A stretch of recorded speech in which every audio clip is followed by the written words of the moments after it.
Hey guys, I have another budget DAP for you today. Of course, my last video was the review of the FiiO JM21, and I felt like it really was an exceptional value because for its $179 asking price, I really felt like it brought so many great features to the table. And while its overall sound quality, I guess, wasn't necessarily amazing, it was still very, very good. But to me, what made it an excellent value was all of the other features that it brought to the table on top of its good sound. So you get a fully functioning DAP that offers a pretty solid Android 13 UI, and the actual user experience is also surprisingly good. It has wireless connectivity and streaming capabilities, so you can use basically all of your more common streaming apps, and it also provides a pretty impressive 700 milliwatts of power output, which means it will drive some of your more demanding full-size headphones pretty well. And all of that for a very reasonable $179. So now we have the X5, which in terms of pricing is actually competing directly with the JM21. So of course, the question is, can it compete with the JM21 or even some of the other older DAPs within this price range? Well, that's kind of what I've been trying to figure out for the last month or so, and hopefully I can answer that in today's video. We have a lot to talk about, so let's get started.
So this is what you get in the box. You get the DAP, of course, and then a Type A to Type C USB cable. It's priced at $210 US. So right out of the gate, it is coming in a little bit higher than the JM21. As far as its physical form factor, I do feel like the build quality is very solid, and I do feel like it should hold up quite well with just normal everyday use. As far as the design, it does take a very minimal approach, which is fine. The color and the general design language does seem to be pretty consistent with some of Xduoo's other devices. The screen is a 3.5-inch ISP display. Color and clarity are okay, I guess. Brightness is also just okay. It's definitely not the best display out there in this price range, but it works. It's got 3 buttons on the right side here. You got your power button, volume up and down buttons, and basically that's it. Unfortunately, there are no playback controls. And then on the other side, the left side, is the micro SD slot. And this is compatible with SD cards up to 1 terabyte. And then on the bottom of the players are your 4.4 balanced and 3.5 single-ended headphone outputs,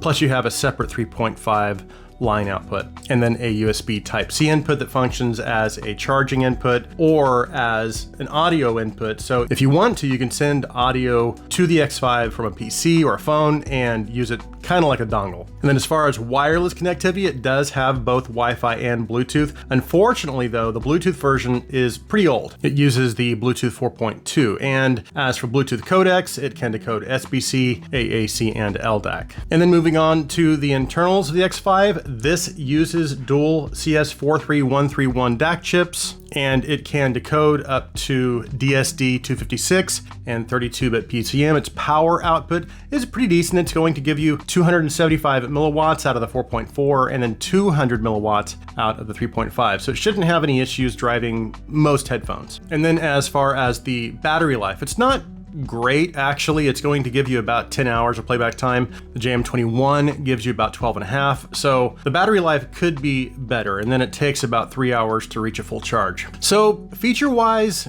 as you can see, it's not bad, but it's not great either. But where I tended to experience most of my issues were actually with the UI. And I'm not going to go through all of the settings and features, but I do want to at least kind of touch on the basics. So Xduoo has implemented their own custom UI for the X5. And well, I'll just say it's got some limitations. And I do feel like, especially coming from the JM21 and the R4, that this is, again, it's quite limited compared to those. And this was just a really interesting, again, coming from those to say the least. While those do use older Android versions, their UIs are still relatively full featured. And for this $200 price range, those are probably two of the more versatile, responsive, and stable dApps out there. And again, they're also pretty full featured. So not only can you play your onboard music files and even download your own music player app of choice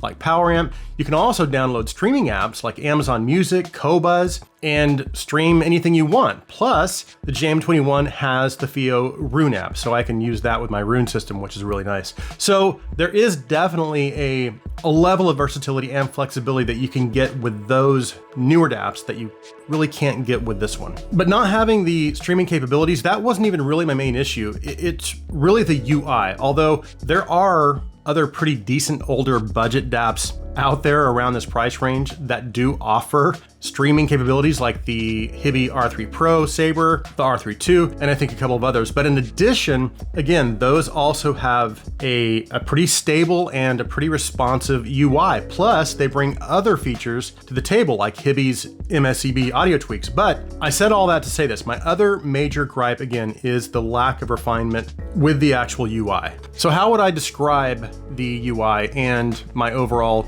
user experience? Well, and look, I'm just trying to be honest. So far, things that I've noticed are that it can get pretty laggy and it's just generally pretty unrefined. So as I'm scrolling through things and making selections, I feel like I'm experiencing a little bit of lag and delay, to say the least. Plus, I'm really not too keen on how it organizes my music files. So from a user interface perspective, I feel like it could have used quite a bit more tweaking, a lot more refinement in general, but even graphically, it just seems like everything's a little rough around the edges, I guess. But if you dive into the UI a little bit further, on the main home screen, you're going to find access to your music player, your playback settings, your EQ, your file folders, which is basically a music file manager, your favorites, search tool, Wi-Fi settings, Bluetooth settings, and then access to your system settings. And then within your playback settings, you're going to find all of your other basic sound settings like gain control, sound filters, volume options, car mode, and EQ, and then a few other basic settings. And then within the system settings, you're going to find all of your basic system settings like brightness control,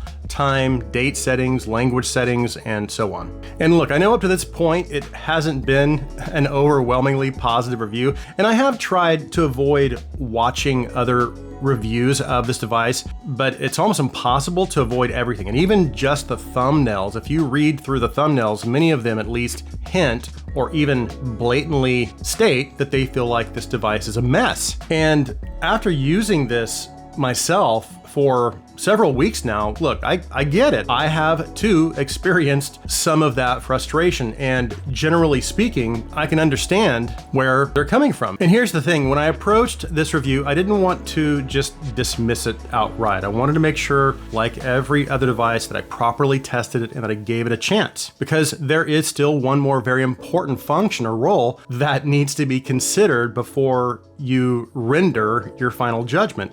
And that, of course, is its sound performance. Speaking of which, let's go ahead and move on to sound.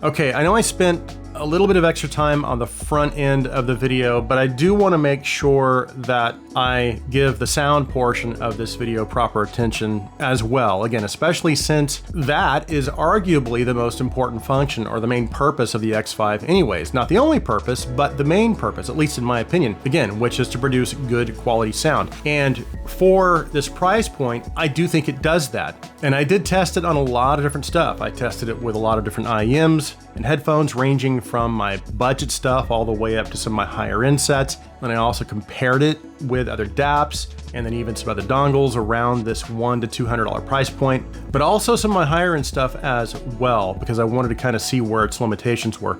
So as far as its general sound presentation, it is what I would consider to be neutral and pretty linear, but it does lean. If it leans any direction, I would say it leans warm as opposed to clinical or analytical. And generally speaking, to me, it takes on a little more of a natural tonality or presentation. And it didn't matter whether I was listening to IEMs or headphones, that tonality was present with both. But then if you break things down a little bit further, of course, we'll start with the bass. It had good bass texture. Good speed, it was dynamic and punchy. It also had good extension. The mid-range was also good. Vocals and instruments sounded natural. There was also pretty decent levels of instrument and vocal texture and clarity. I'd say it's probably about average for this price point. It's not excellent, but definitely as good as one can expect, again, for this price point. And again, you do have that warmer tonality to it. So there's a little extra low mid range energy. So it's also going to give vocals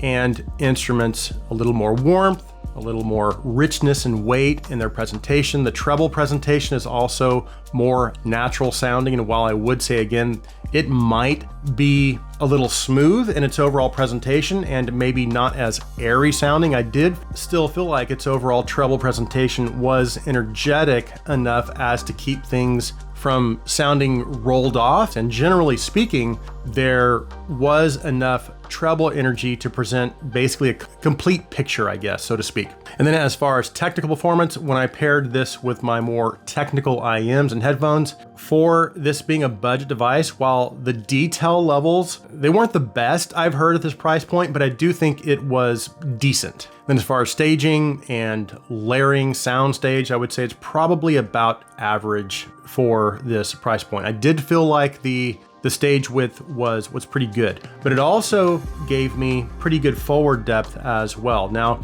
is this going to push my higher end sets to their peak levels of performance? No. But again, I think for this price point, you're still getting good overall performance. And again, I would say it's probably easily as good as any other dongle I own, probably within the 100 to 150 price range. And then of course, I also tested for background noise using my 2020 Andromedas, and it was pretty quiet. I didn't pick up on any hiss or background noise, and I did test that out of both of the outputs in high and low gain. But let me just try and summarize my thoughts on the X5. So we've kind of looked at this device in a couple of different ways, and we've been trying to assess its features, its general versatility, and functionality as a DAP, because that's obviously a major consideration when you're choosing a DAP. But then we also need to take sound performance into consideration, because again, that's obviously also a major consideration. And the argument could be made that it's the most important thing to consider. And I will tell you right now,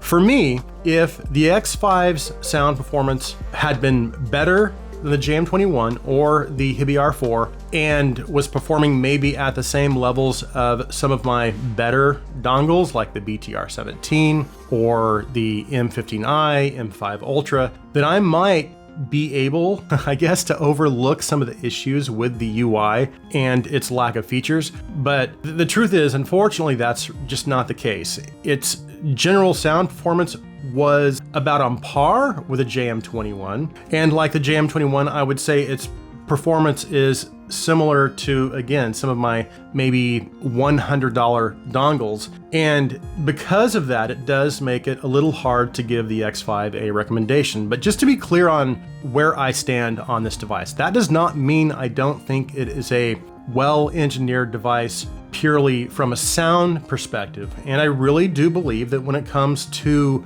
sound engineering, that Xduoo absolutely knows what they are doing. And again, I'm not just saying that to let them down gently. I have 3 incredibly well-engineered devices just to my right here that basically have a permanent spot on my desk. The TA32 is an absolutely exceptional amplifier. But anyway, I think that does it for this review. I think you kind of get the idea of where I stand on the X5, but thank you so much for taking the time to watch. If you like our videos, please take a second and hit that subscribe button. And if you want to go a step further, you can also support us through our Patreon. I'll be sure and leave a link in the description. We sincerely appreciate your support. Please let us know what you think about the review in our comment section. Please like this video, please share this video. I hope you have an awesome day.